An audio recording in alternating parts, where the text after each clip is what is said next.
অন্য আগে এক সময় করছে শিবির মাংস সেমাই রমজানিদের সেমাই তারপরে পাঞ্জাবি বিতরণ করছে। তবে এক সময় প্রত্যেক হলে হলে কোরবানি হইতো। তো এটা বিগত আমলে যে কোনো কারণে বন্ধ হয়ে গেছে। ফলে স্টুডেন্টরা মাপের খানা যেটা প্যাকেট খানা সেটা বর্তমানে পাচ্ছে।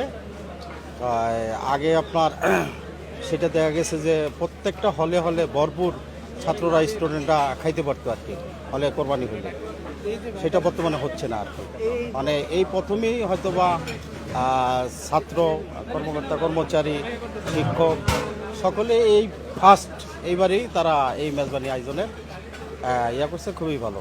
আমি মনে করি যে এই আয়োজনটা সকল ছাত্রছাত্রীদের জন্যই বেশ সুফল নিয়ে আসবে। যারা ঢাকা ইউনিভার্সিটিতে বর্তমানে হলে আছে, যারা বিভিন্ন কারণে যেতে পারেনি, হয়তো ঈদের পরে যেমন আমাদের অনেকেরই এক্সাম আছে 18-19 তারিখে, তাদের তো এই যাওয়া এত জার্নি করে আবার আসা পড়াশোনা করাটা ডিফিকাল্ট হয়ে যায়।